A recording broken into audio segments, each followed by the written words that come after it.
அனைவருக்கும் வணக்கம். இன்னைக்கு ஏப்ரல் 22. இன்னைக்கு தினமணி செய்தித்தாள்ல என்னென்ன செய்திகள் இருக்கு அப்படிங்கிறத பார்ப்போம்.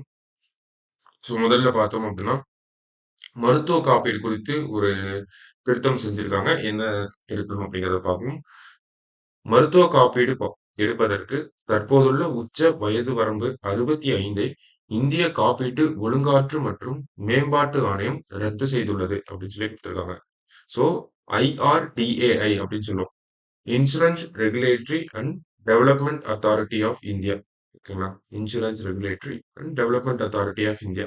1999ஆம் ஆண்டு முதல் இந்த ஒரு அமைப்பு வந்து இருக்கு. ஒரு சட்டம் சார்ந்த அமைப்பு. ஸ்டாச்சுவரி பாடி அப்படின்னு சொல்லி இங்கிலீஷ்ல சொல்லுவோம். ஓகேங்களா?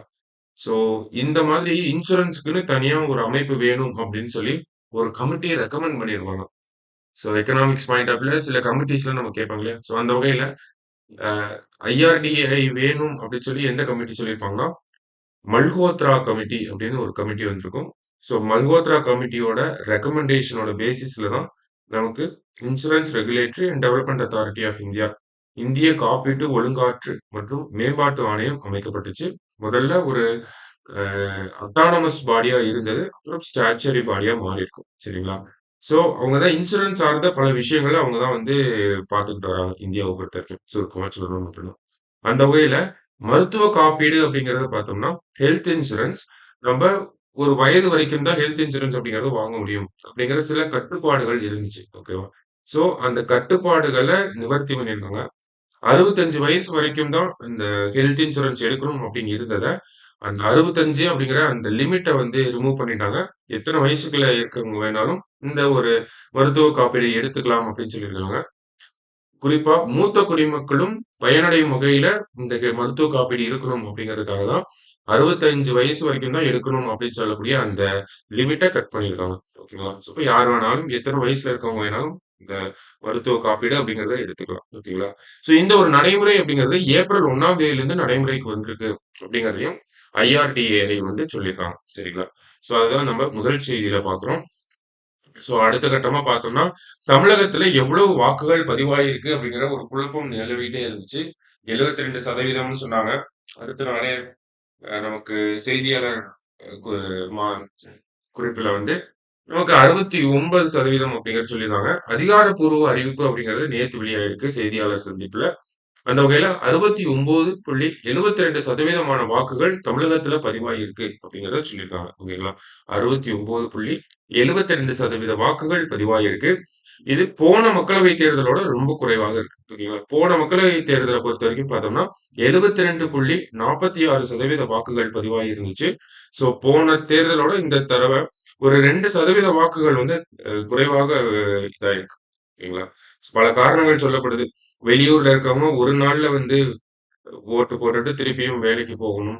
அடுக்குமாடி குடியிருப்புகள்ல இருக்கவங்க லைன்ல வந்து நிக்க மாட்டேங்கிறாங்க. பல இடங்கள்ல வந்து தேர்தல் புறக்கணிப்பு அப்படிங்கிறது நடைபெற்று இருந்துச்சு. அ சில அடிப்படை வசதிகள் கேட்டும், சில கோரிக்கைகள வச்சும் நமக்கு தேர்தல் புறக்கணிப்பு அப்படிங்கிறது நடைபெற்று இருந்துச்சு. அதே மாரி பார்த்தோம்னா, இந்த டிரான்ஸ்போர்ட்ட வந்து ஒரு பெரிய காரணமா சொன்னாங்க.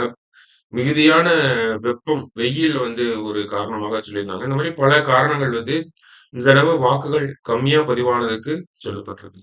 சரிங்களா? ஸோ அந்த வகையில பார்த்தோம்னா, நகர்ப்புறங்களையும் குறிப்பாக கிராமப்புறங்கள், இல்ல 2ஆம் நிலை நகரங்கள்ல கூட நெறைய வாக்குகள் பதிவாயிருக்கு. சென்னை, மதுரை, தூத்துக்குடி அந்த மாதிரி நகர்ப்புறங்களா இருக்கக்கூடிய இந்த நகரங்கள்ல வந்து வாக்குகள் 70% தாண்டல அப்படிங்கிறத நம்ம பார்க்கிறோம் இந்த இடத்துல. ஓகேங்களா? ஸோ இந்த மாரி காரணங்கள்லாம் சொல்லியிருந்தாங்க. 69.72% வாக்குகள் பதிவாயிருக்கு.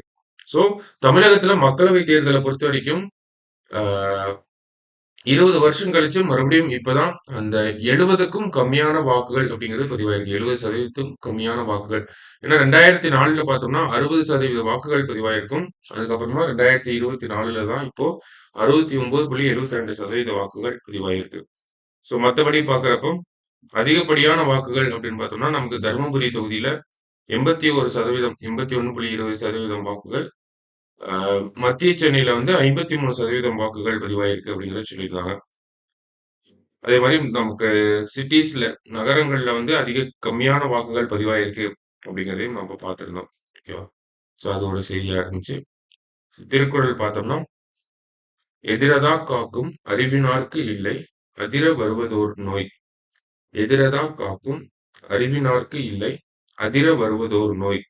வரப்போவதை முன்னே அறிந்து காத்துக் கொள்ள வல்ல அறிவுடையவர்க்கு, அவர் நடுங்கும்படியாக வரக்கூடிய துன்பம் ஒன்றுமில்லை அப்படின்னு சொல்றாங்க.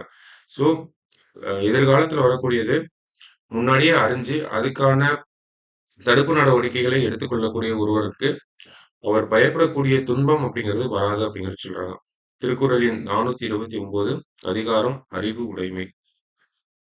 ஸோ, திருக்குறளை தவிர்த்து மத்த செய்திகள் அப்படிங்கிறத பார்த்தோம்னா, தேர்வு அடிப்படையில செய்திகள் கம்மியா தான் இருந்துச்சு. ஓகேங்களா?